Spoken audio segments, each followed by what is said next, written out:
wabarakatuh. Perkenalkan, nama saya Rafael Tengker dengan NIM 221-2168. Kali ini saya akan mempresentasikan tentang struktur bentang lebar dengan struktur pneumatik. Jadi dalam sistem struktur itu semakin menunjukkan perkembangan yang pesat. Sistem struktur yang inovatif menciptakan kekayaan desain bagi dunia arsitektur. Keragaman bentuk struktur yang inovatif.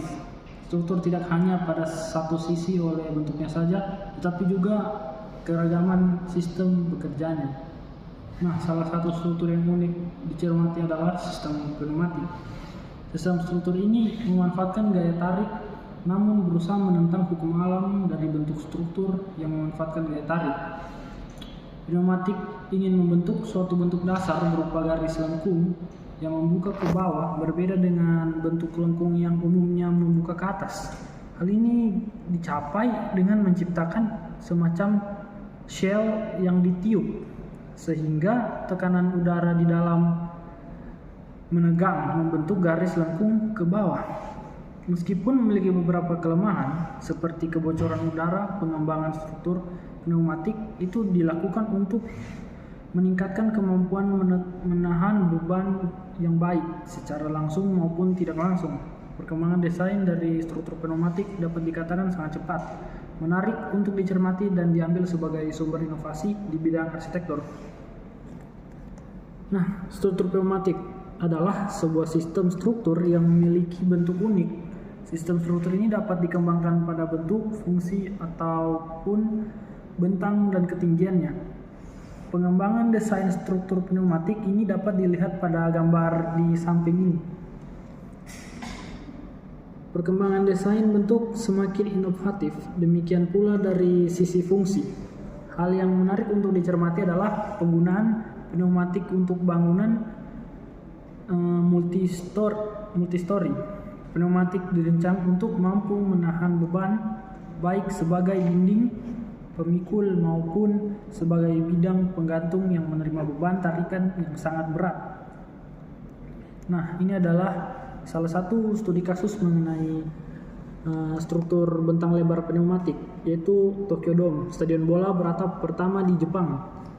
Nah, Tokyo Dome itu merupakan jawaban atas harapan agar tetap dapat menonton pertandingan baseball meskipun dalam keadaan hujan.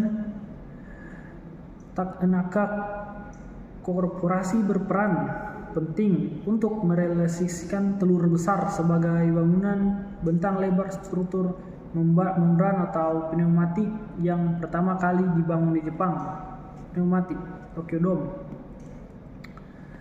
Teknologi terobosan sangat diperlukan untuk menyukseskan proyek ini. Teknologi tersebut meliputi struktur sistem, material-material baru, pencegahan gempa berlawanan terhadap beban angin, penghawaan buatan, pencahayaan akustik, salju yang mencair, dan pemeliharaan.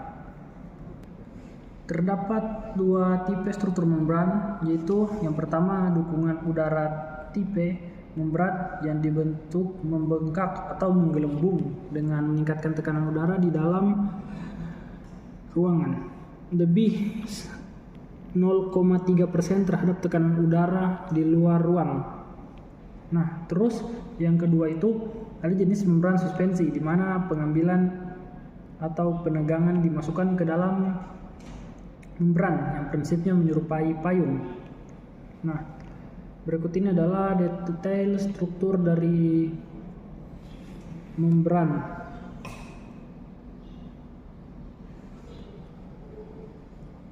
Ini adalah struktur yang ada di Tokyo Dome. Jadi ini adalah tiang penyangga dari gedung Tokyo Dome. Dan ini struktur atapnya, bisa kita lihat di sini. Itu menggunakan pneumatik, ya, seperti membran terbungkus.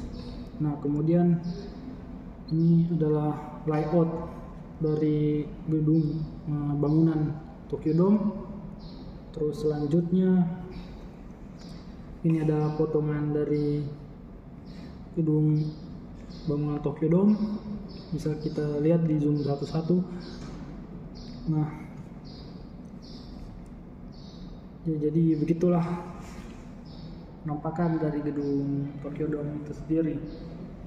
Nah, jadi bangunan Tokyo Dome itu merupakan stadion pertama yang beratap di Jepang. Pemilihan sistem struktur sangat sesuai dengan kondisi iklim dan tuntutan fungsionalnya, di mana udara panas yang dikompresikan ke dalam membran selain sebagai elemen pemikul berat beban sendiri juga dapat dimanfaatkan untuk mencairkan salju. Sifat dasar membran yang hanya tahan terhadap gaya tarik disempurnakan dengan cara penambahan elemen labrang pertegang yang berfungsi sebagai titik-titik tangkap gaya dan penyalur beban sehingga sistem strukturnya dapat memenuhi tuntutan bangunan bentang lebar.